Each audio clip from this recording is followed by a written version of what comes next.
Good morning বন্ধুরা, সুপ্রভাত। তোমরা কে কেমন আছে জানিও কমেন্ট করে। আমার তো স্নান হয়ে গেছে, সব গোপালেরও হয়ে গেছে। এই যে আমি মায়ের পায়ে আলতা দিয়ে নিয়েছি, প্রতিদিনই দিই।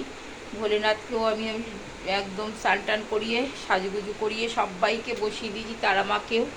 আর আজকে শুক্রবার যেহেতু এই যে মায়ের এটা দেখে নাও, মায়ের ঘরটাও পেতে দিয়েছি। আমি সবাইকে আরও ভালো করে সেবাটা দিয়ে নেবো। আমি মোটামুটি সবই করে রেখেছি, গুছিয়ে রেখেছি, আমি সব করে দেবো। যেটা দেখানো ছিল দেখো, তো সেটা হচ্ছে আমি দেখিয়ে দিচ্ছি, চলো।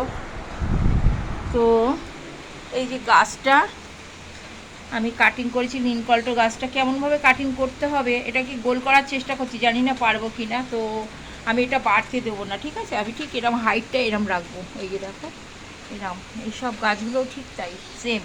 আর এটা তুলসী তলায় তো আমি জল দিয়েই নিয়েছি। এই গাছটাও তাই, এই গাছটাও তাই। কাটিং করে ছোট করে রাখছি, এটাও লম্বা হয়ে যায় অনেক বড়, আমি তো করতে দিইনি। এই যে ফুল হয়েছে, তবে বুঝে কাটিং করতে হবে। তুলসী গাছটাও তাই, স্বামী গাছটায় একটা ফুল হয়েছে, ওই যে দেখতে পাচ্ছ।